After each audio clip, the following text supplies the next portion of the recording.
everyone. Hello, Hello. welcome to our community call live show. Hello.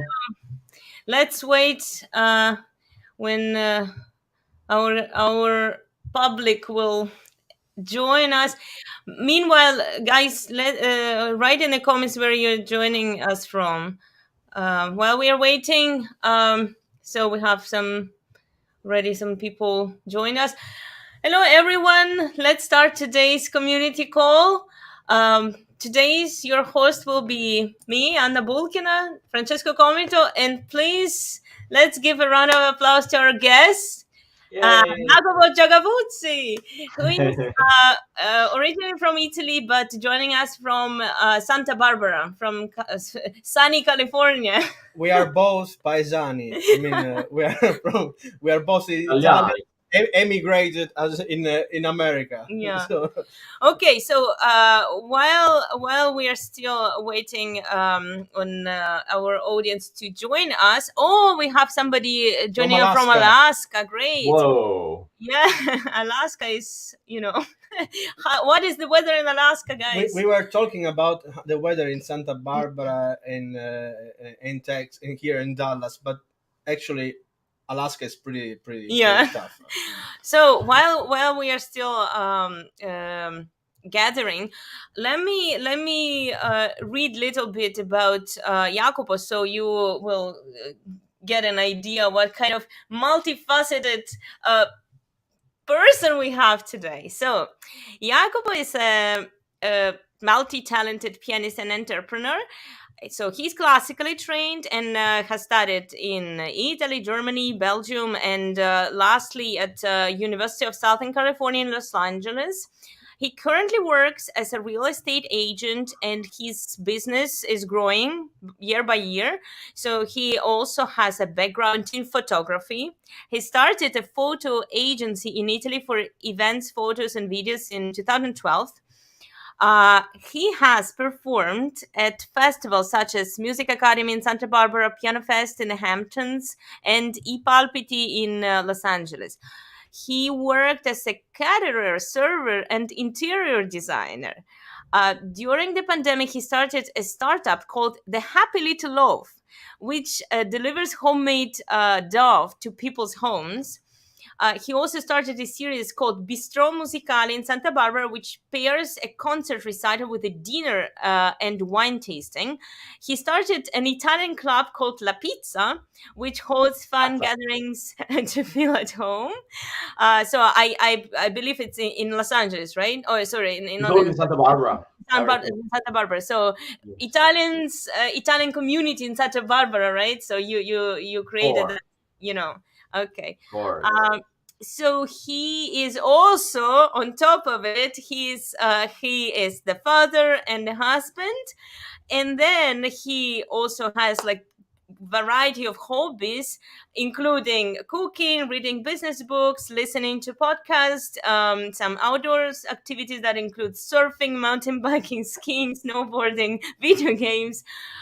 And there are people that say we don't have time. Okay. Okay, so now you everyone can see that when I said multifaceted, I didn't exaggerate even a little bit. So Jacopo, my first question to you will be, giving all this information that I just read, when you were like, I believe the first thing that you were doing professionally is music, right? So you were a pianist. Yes. How it turns out to all these various activities with that need some different mindset other than the professional classical pianist training. I think being trained and as a classical training, you obviously go through some major sacrifices, of course, when you're a child, especially when you're a child. Your childhood is mostly dedicated to learn and practice, spending hours at the piano, especially when if you had like a teacher like I had, it was extremely strict, and she would also impose on your daily routine. And my parents were also pretty careful about having me practice the needed amount of time. um, so yeah, I mean, I had a child. I was a happy child, but I did spend a huge amount of practice time at the piano. So I didn't have those free hours, free afternoons to meet with friends, and but still, yeah, I managed to enjoy it. I enjoyed everything I did. I was still playing. I loved Legos, and play up. Practicing piano was fun for me, and of course, we all had challenging times. If you don't get pushed as a child to practice, children just want to play. The discipline comes by training. In a way, it gets infused um, into you at an early age. And so that being said, I always had, I want to say, like a drive to explore since I was child, and I loved playing. I love playing and building. So starting with Legos, and then video games. I love playing video games since I was like 5. I got my first computer. It was Windows 3.1. You didn't even have an operating system. You had to input the hard drive you wanted to access, and then start playing Doom, the first Doom, and Lemmings, and anyways. So I had this. I want to say the big drive that I always had to explore, and the search for kind of. I don't know if it's just part of who I am, but like I always want. I have a need to feel free. So being by spending so much time as a child practicing by myself, um, it kind of led me to push my boundaries and saying, "Hey, what's out there?" In school, I had so many friends that were not necessarily musicians, so they always had a path they always wanted to become engineers, doctors, and we shared a lot of passion. And through bonding with simple things like video games and Lego, I got to meet these new friends. And I always been an extremely curious child since I was like 5. I would go to my aunt shop and ask her about all the tools she was selling and what were the specific parts and anything. And yeah, so I always been curious, and curiosity pushed me to explore a lot of different things. And when I get into something, I tend, and that's a bit of a OCD component, I guess. I tend to want to perfect everything. So let's say during pandemic, I got into mountain biking, and I started reading about everything, and I wanted to buy every single part, every single add-on, every single accessory that would go with a mountain bike, and trying to learn new skills and things like that. So I think answering your question, I think is just like a part of me that has been curious since a very early age, and it's a combination of being curious and also wanting to push the boundaries, and a need to feel free. Especially because I was so constrained. I never kind of experienced freedom in a way, even though I was happy, but I was spending so much time on the piano on a very strict schedule as a child. That kind of, when you compress something so much, it wants to explode and explore as much as possible. So since then, I never stopped, in a way, exploring, because I felt like I had to catch up on getting to know the world. And now I reached a point where it's kind of hard for me to put a break to that, and I probably should start, slow down a little bit. and that's kind of feedback I'm receiving. But it's a combination of being OCD and wanting to perfect everything from my training being a pianist and explore the world, because I always felt there was so much more to being like the prodigy child that practice hours on the piano.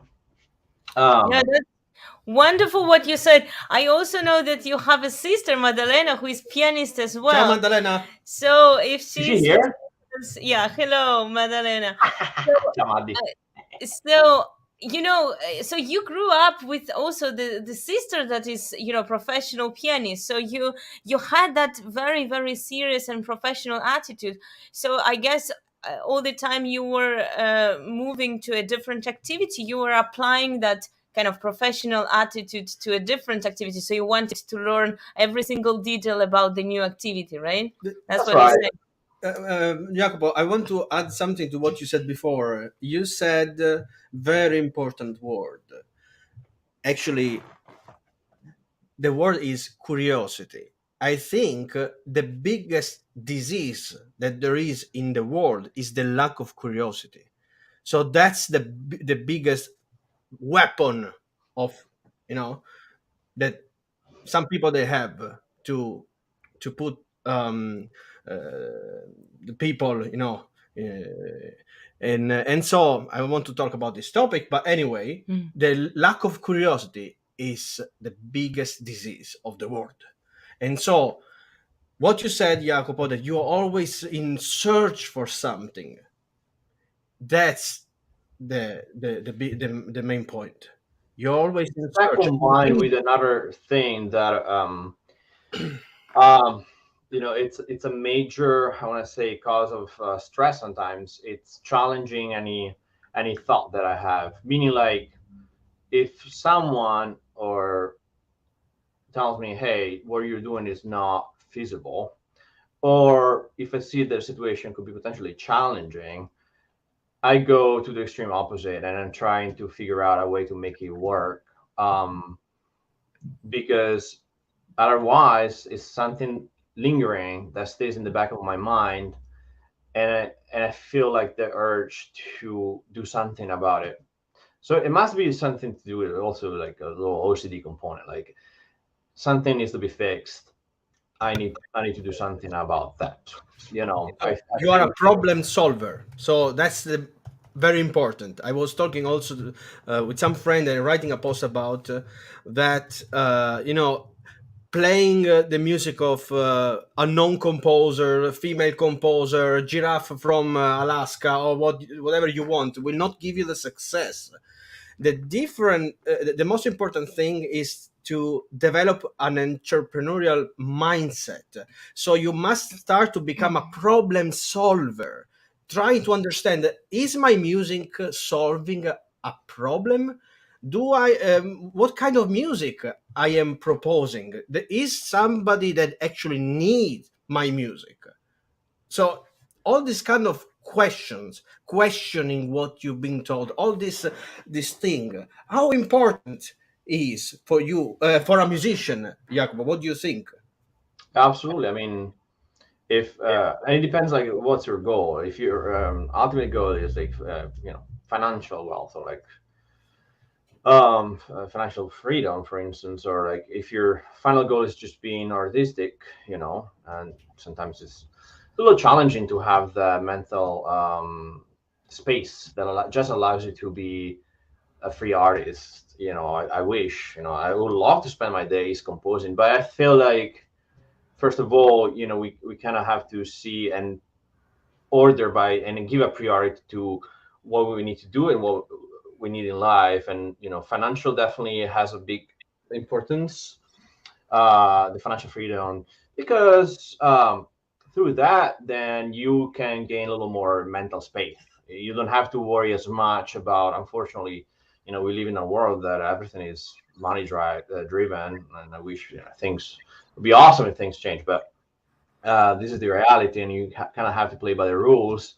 And So yeah, you're totally correct. What was the at this time we kind of need to think what what does the audience want?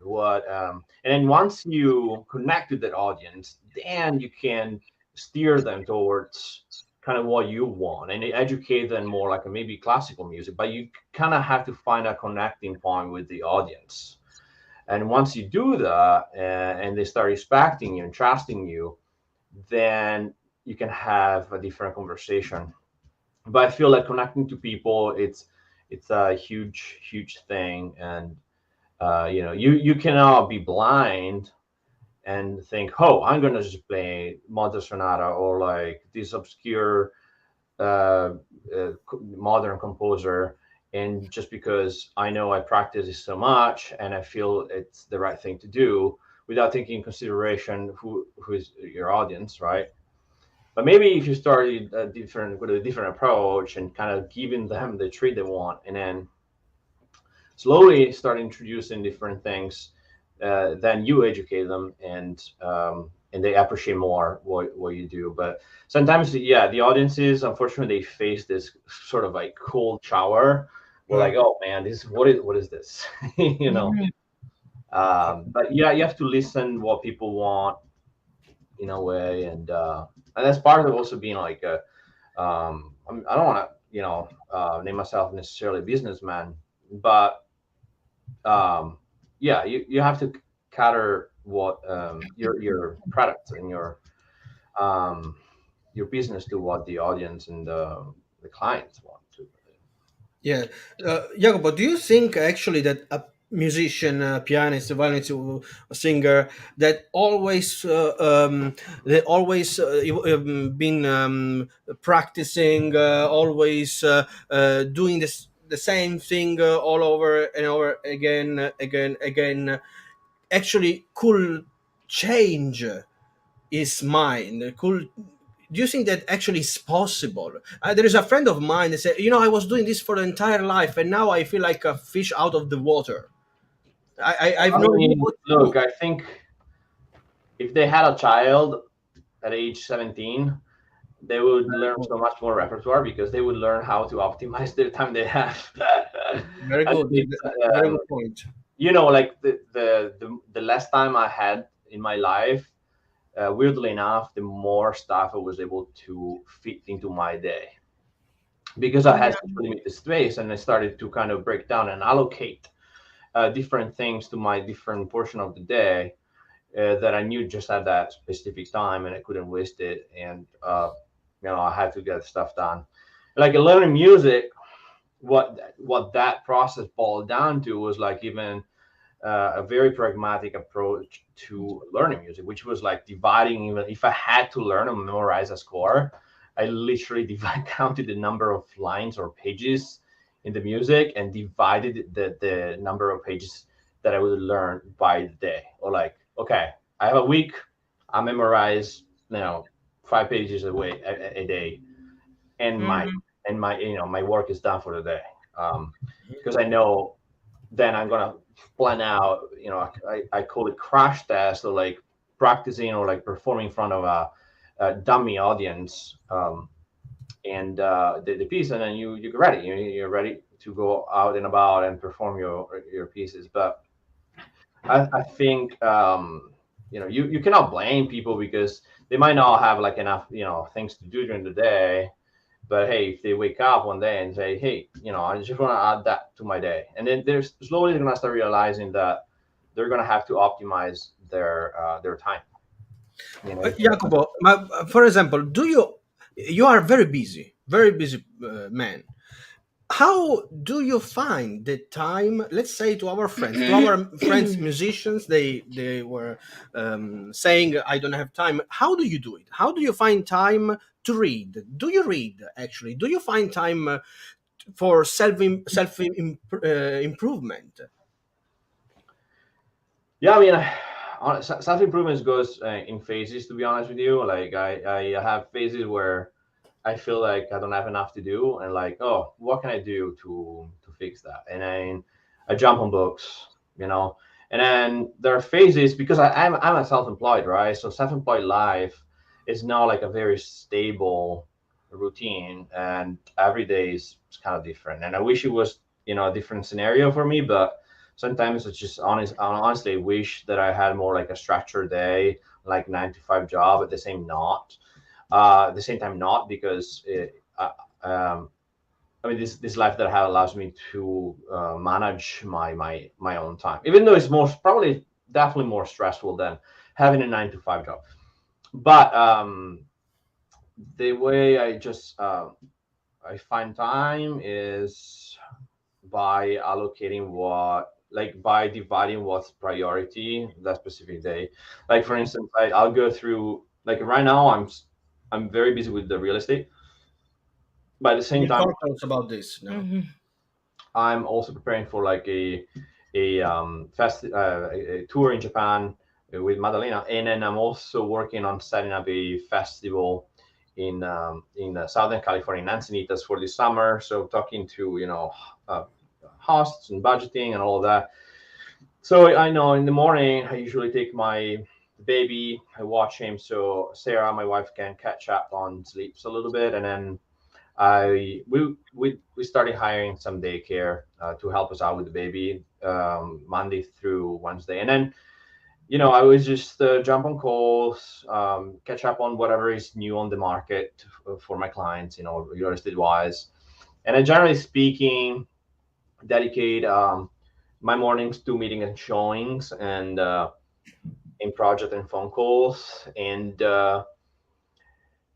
it's a little blurry. I mean, I mix what I'm doing. Like sometimes it's a little real estate, some organizing, and then the afternoon I practice, and at night I have more time for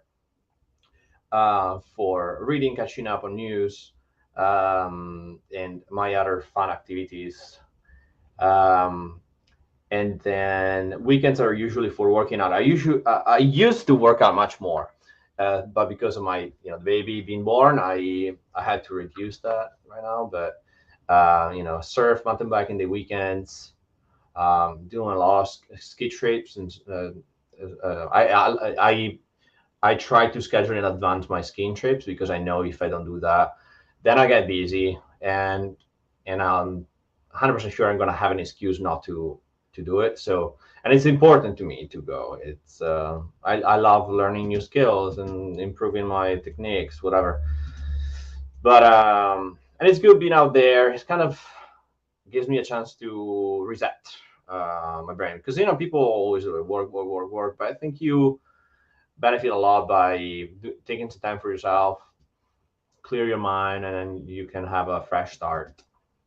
So I think that's also important for people to do that and not only focus on, oh man, I just need to make as much money as possible, or like I need to practice as much as possible.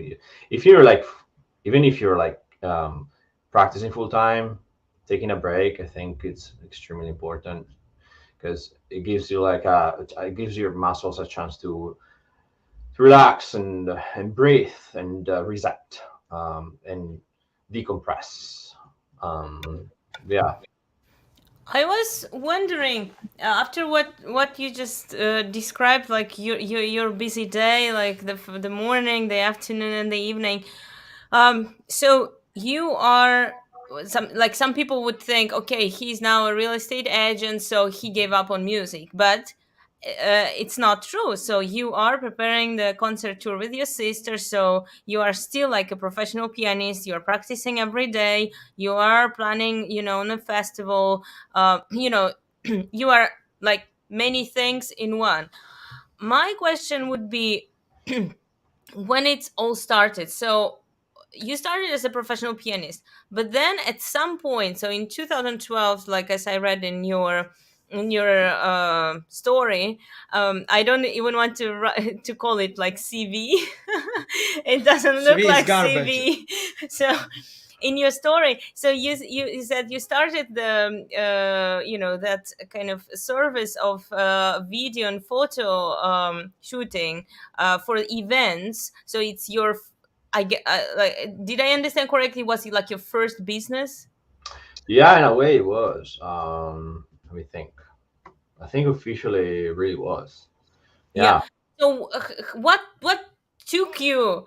at some point, like, why this idea came to your mind? Like, you were practicing, your sister was practicing, you both for sure were like preparing for some competitions, thinking about the exams, the new programs, repertoire, like everybody else. What happened?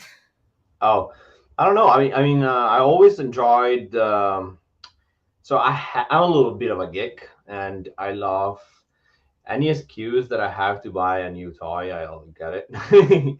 Like, and back then I had small camera, like Sony compact camera, and then started to play around with Photoshop, Illustrator, and I borrowed a camera from my uncle, and it was a reflex, okay, like a Canon. And then I loved the quality of the image, having that product that felt almost like a professional photo. That right nowadays, honestly, you can take better photo with the iPhone, right? But back then, it was magical to being able to take professional photos with your own camera and immediately seeing the result on your computer, download the pictures like instantly. And then yeah, I got my first camera. It was a 50D, Canon 50D. And then from that, as always, I started to getting super into it, and I got my own photo studio at home. I built it with the studio lights and the background and the different diffusers. And I started taking lessons, inviting over friends that would be passionate about, and also professional photographers. And then I took a class at the Conservatorio di Verona. They have elective classes, and I took one on video editing and became friends with the professor. He was also a photographer, and he gave me a lot of hints and tips. And seeing the result of the photos, especially with the lights, crafting your own lighting, for me that was so much fun. And then I always tend for some reason to meet a lot of people and become friends instantly with people. And so I bonded with some friends of mine, and they all kind of clashed on photography, and they had a sort of in a like an organization. They would do events with music, fashion, photography, expositions. So I started doing those and doing expositions at these events through this organization called Cars Meet, whatever. And we got together one day and decided, hey guys, we should do something together. And we decided to launch a photo. We had a lot of connections with local clubs and people. And yeah, so I basically started taking photos at even clubs, of kids dancing and or like products photos. And we did the shooting also for Lidl, the grocery Mm-hmm. store. And then we took videos, event videos, and it kind of became my weekend gig at night. And so I would come back like late in the morning. um, and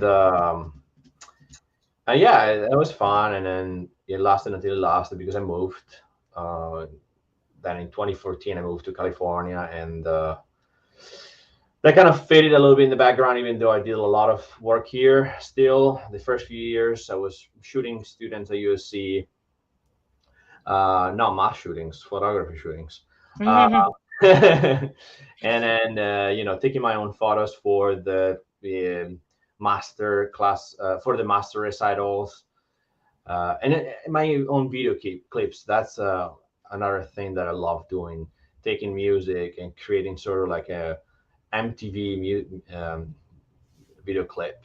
Uh, and then Fantastic. and Those through the, videos that we posted on Salon, you made them.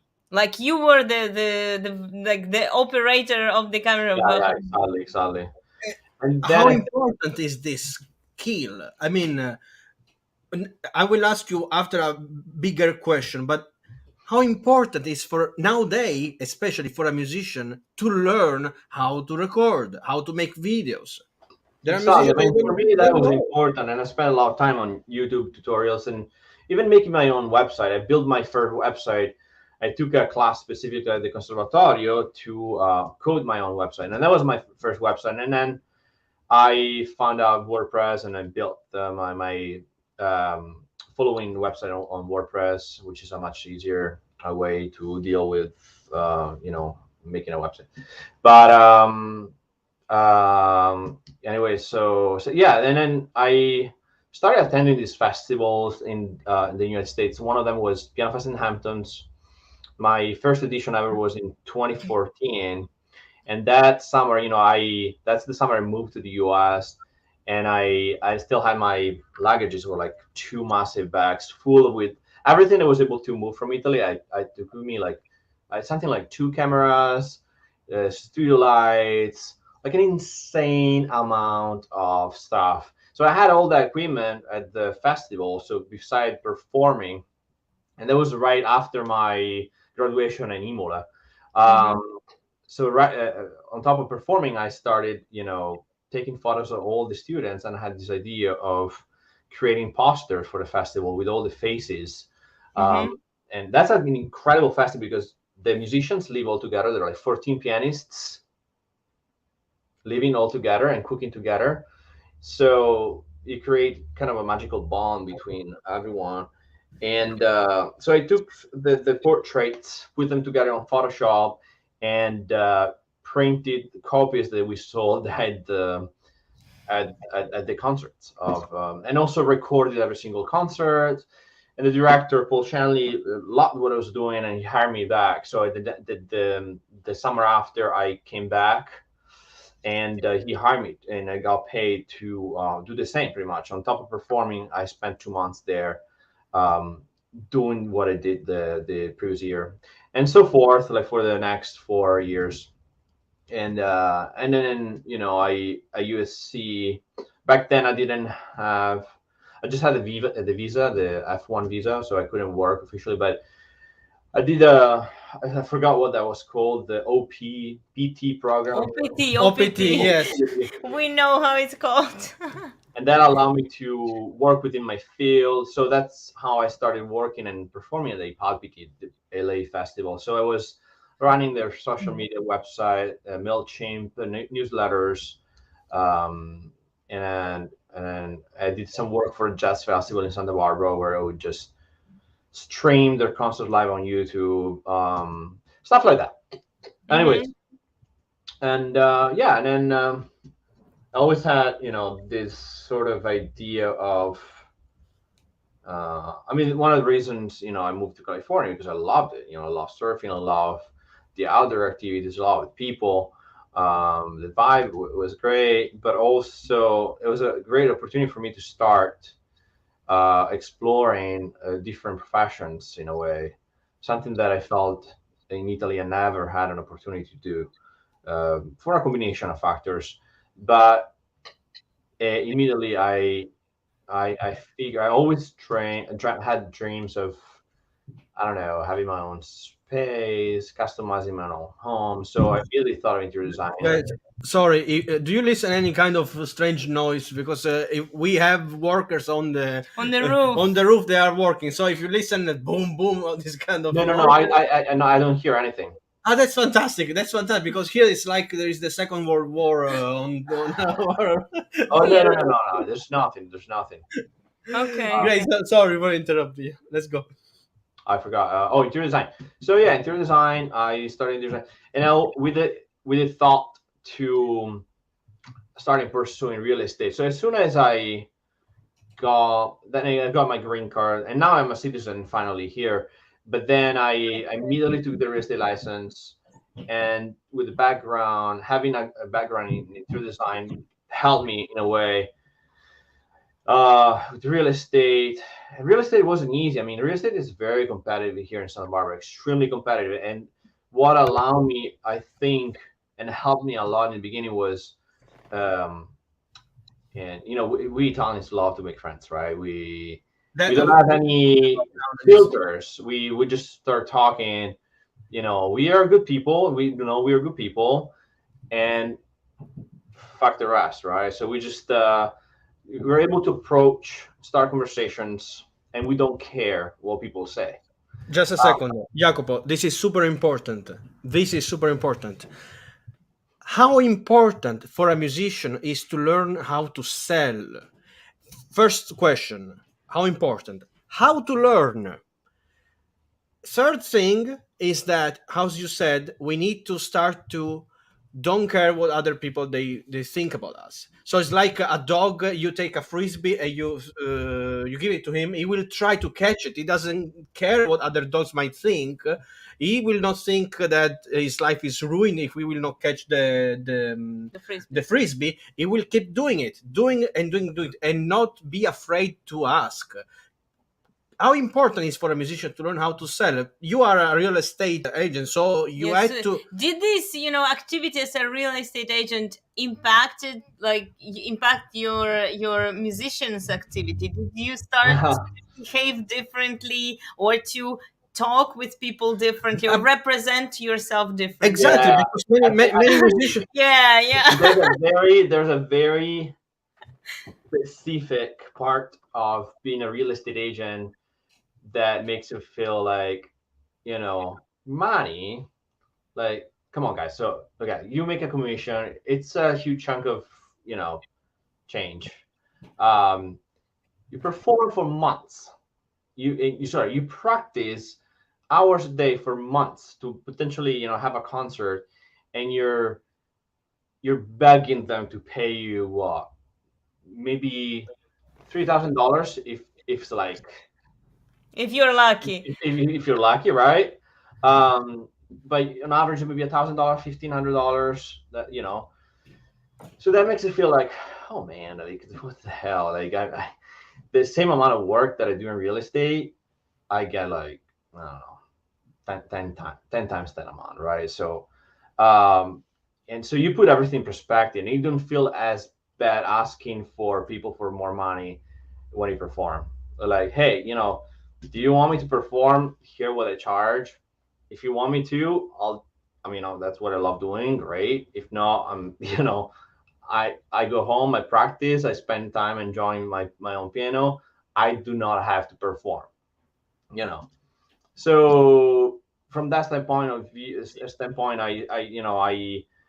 I started realizing that I didn't have to do all the small concerts anymore, and if people appreciate what we do, they're gonna have to do some, come Yeah, forward with some more money. Otherwise, it's okay. Otherwise, it's okay. great. But Um, how to the thing is that how to learn how to sell, because when you present your project to some, for example, artistic director, or to some, I don't know, even if you do an interview, when you are right. you want to be a teacher in a university, you need to know how to talk. You need to talk in a certain way to have at the end a close. You need to close on something. We hear from friend of ours that was saying, like, fake it until you make it. Absolutely. So I mean, if you know you spend so much time on an instrument, you shouldn't have any problem feeling like you're a pro, right? Because we are all pianists, and so at that point, you don't feel bad exaggerating.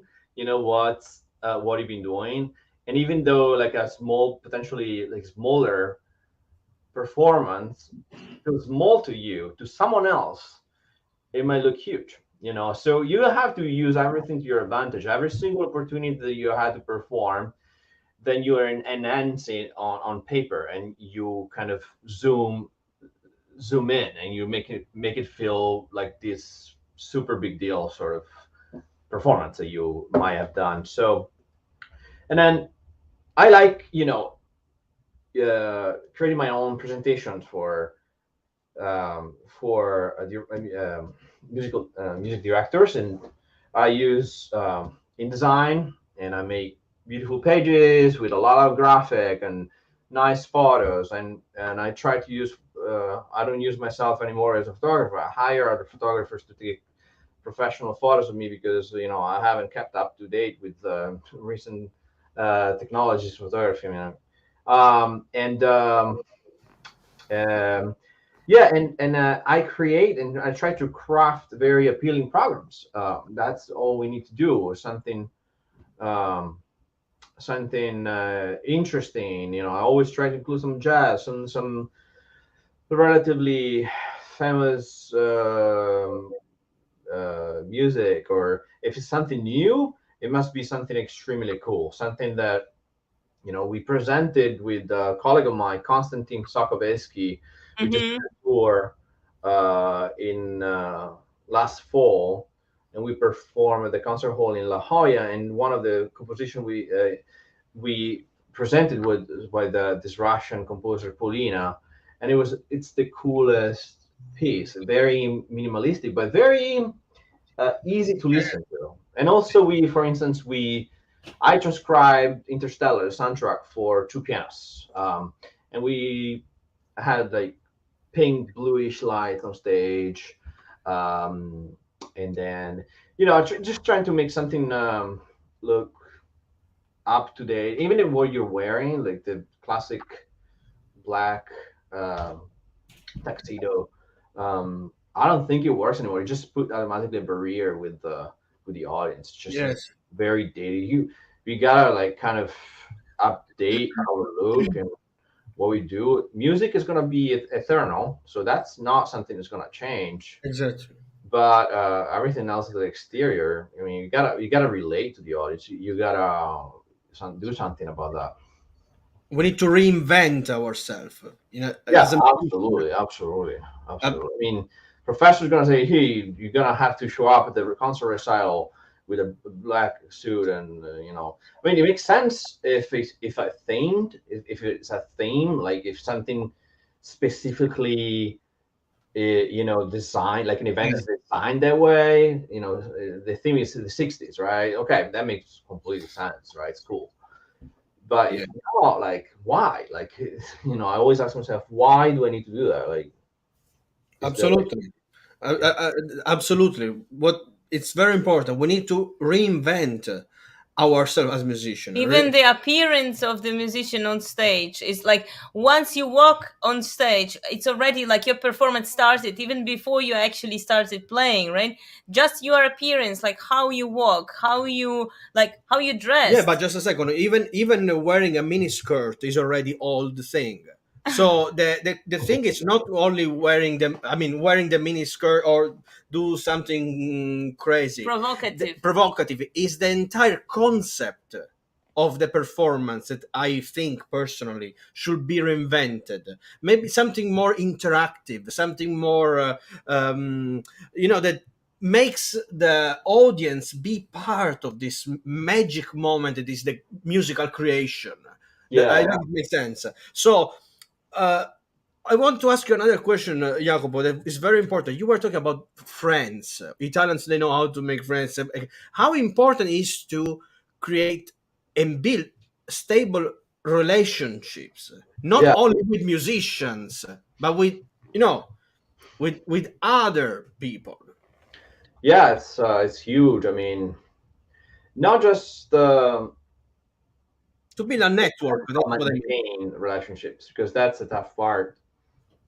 If you know people enough, good enough, often you might clash with some people, or you might find them kind of annoying, or like not pleasant. But you got to understand that behind a person there's always a background that impacts them. So once you realize that's the case, then you might start seeing people very differently. You kind of you see through them in a way, and you're also able to approach them and relate much better to each individual person.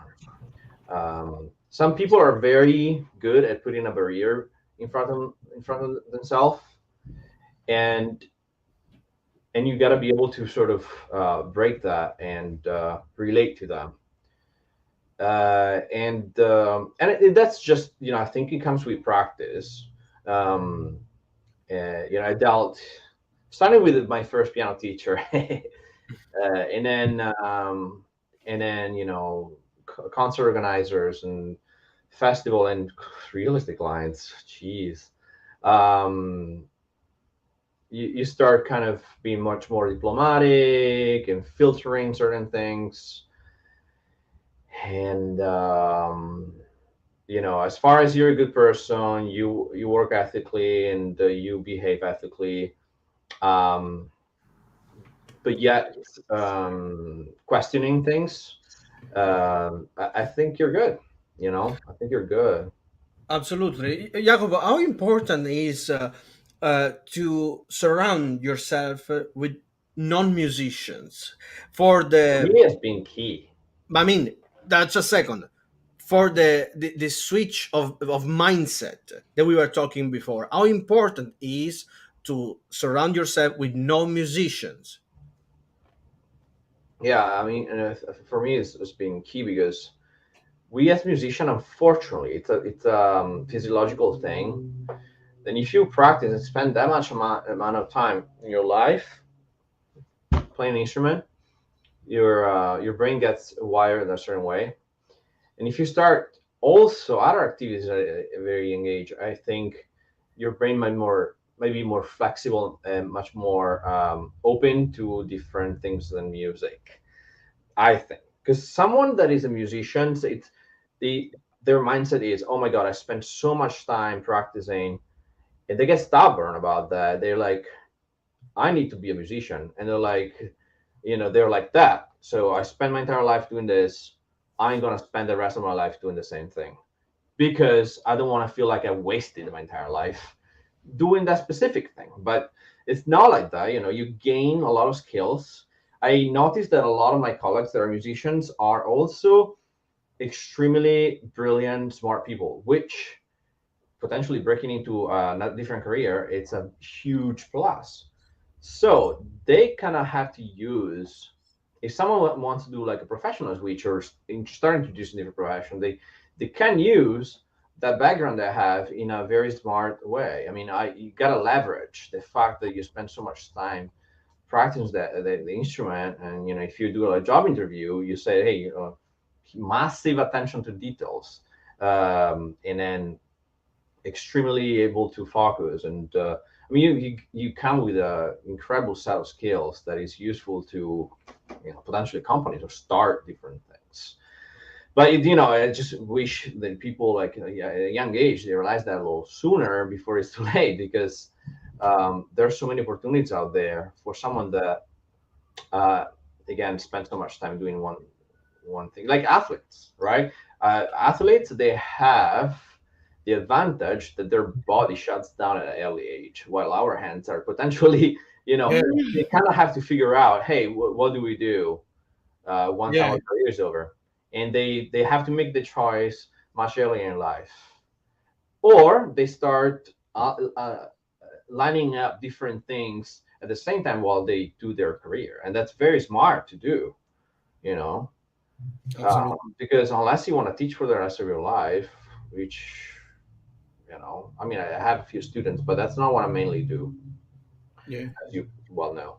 um, Performance at a certain point doesn't become an option anymore, unfortunately, because our bodies, it's just prone to decay. Yeah. So We have a question from one of our regular attendees, Alex. He's asking, can you talk about the Bistro Musicale series you started in Santa Barbara and how it has been received? I would like to add another thing to this question that our dear Alex Ask. asked, and how did you start this business? Did you do it by yourself, or you needed a team?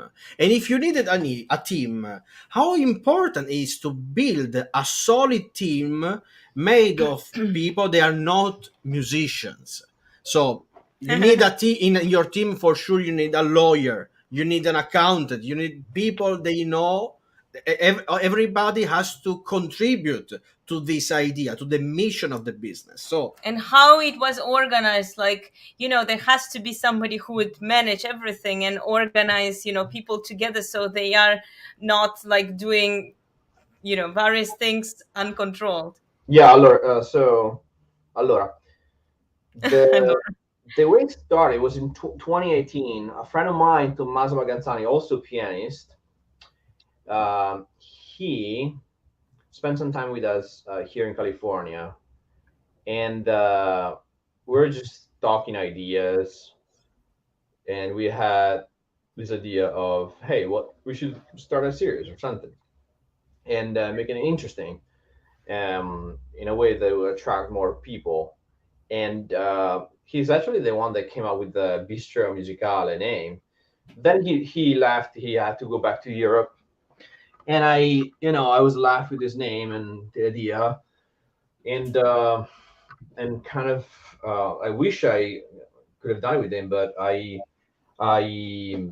in two different countries, and I decided to just kind of pursue it, and I was like, let's do it. And at the time, we were renting a house, and we're lucky enough to have a huge living room, and I had my grand piano in there.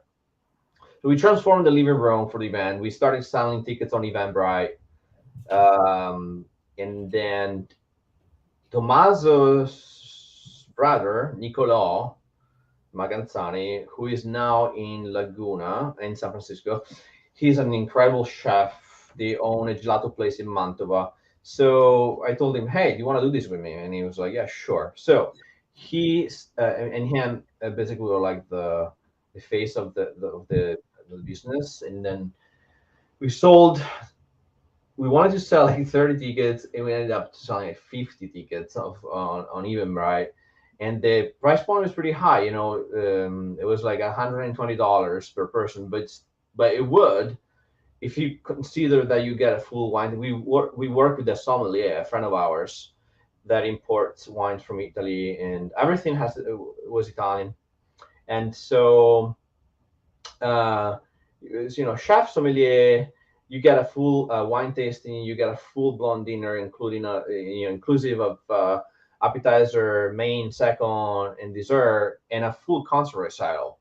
And that first Bistro Musicale was done with a cellist. We played the Rachmaninoff Sonata, we played Shostakovich Sonata, and Kapustin Burlesque. And so we transformed the house, put up like string lights outside, candle lights. We bought chairs, we bought dishes, we bought wine glasses. It was a whole like production, and our house wasn't like in a high end home. It was fairly decent home that we made look as best as possible, with our means. But we had these high end people coming, and we're lucky enough to have a parking lot next to our home, a city college. So we used that parking lot for people, and they all came, and they had a great time. There were kind of awkward moment because the first trial of the event, it went great, but there's a lot of parts to this event that then we change, that involve synchronizing the music with the food and the wine very well. Because wonderful. we were performing, the chef in the kitchen was cooking, right? So, and we, at the end of the first set, we had to bring out the food. We had service. My wife was serving at the time, and so there were a couple of funky times in which we had to fill in by talking, introducing more music. But that was our first. Then from that time, we came a long way. Like even the second event we did was in a very fancy home in Montecito. Fewer guests. We trimmed down the number of guests. We modified a little bit the structure of the event. We tried to make everything. And then starting from the fourth edition, I partnered with an association in town that does pop-up events. So the founder was my chef. She became my chef because Nicola started being too busy with work. And then we created a partnership. They would provide the like a higher end glasses and dishes and everything, and they would have also like a big pool of members. Um, and yeah, so we just did our last Bistro Musicale a few months ago with actually my sister that came, and we did it in a beautiful home in Santa Barbara on the Riviera with a view of the ocean. And I ended up selling that home also, and I was not expecting to do so a few months after. And that's it. That's But Jacopo, can we talk about the last thing for our chat about the idea of risk? I want to ask you: did you created this project, maybe for example, with an LLC? In Italian, it says um, I I did not, because the more we grew, then at that point where we are like a good group, we partner with the other association. So they absorbed kind of, they had insurance and they had LLC, but we still maintain our name as a Bistro Musicale. So okay. we No, kind because of outsource that portion. uh-huh.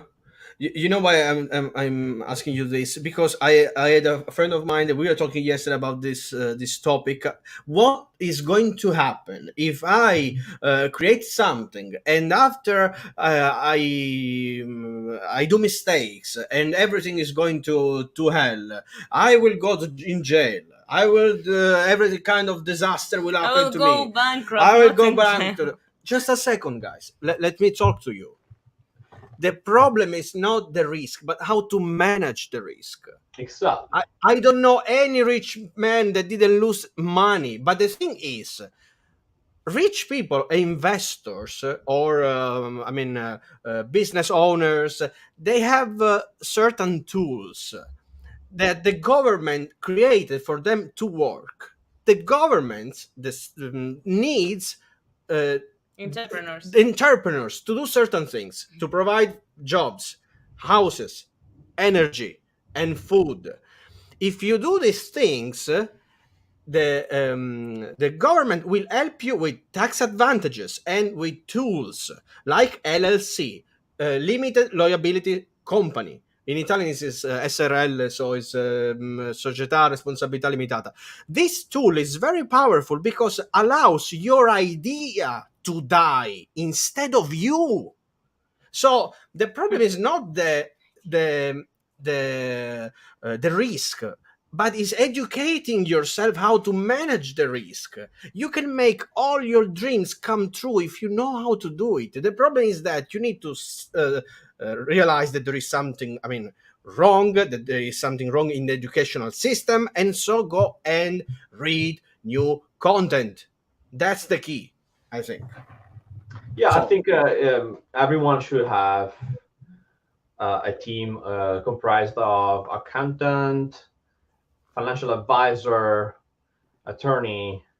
Those are all expensive features to have around you, but if you start a conversation, one thing is going to lead to the next, and it's very important you create a team around you for sure. If you start this kind of ventures, it's extremely, extremely, extremely important. But again, if you're smart enough, you do the work at your best and you're ethical, and you work with a grain of salt. I think the risk is mitigated fairly well, unless you're doing something extremely dumb, or you're purposely doing something and it's fraud, right? exactly. Mm-hmm. That is another topic.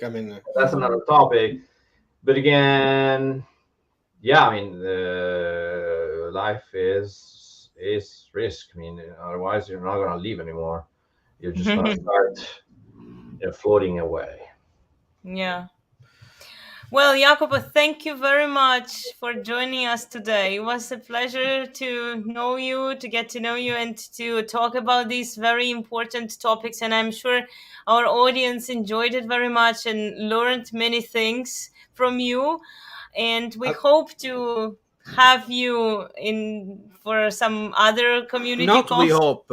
We will have you for other community calls. Yeah, Absolutely. and Sure. talk more about your activities also as a pianist, also as an entrepreneur, and so we hope to. Well, okay, we will we will have you. We will have you back for sure. Okay. Thank you, Sounds awesome. our You guys are great. audience. Thank you. So I want to say something before we have our word from our sponsor. For those musicians, they would like to start to understand in general all these things that we were talking about. I just wrote an ebook that you can send a message directly to me or to the Salon de la Musique, and I will send you a copy. It's called here. You see The harmony of the wealth. harmony of wealth, the entrepreneurial musician's path to prosperity. And so send me a message. I will send you a free copy so you can read and start to, Change your mindset. change your mind on many Aspects. many things. Exactly. So a word from our sponsor.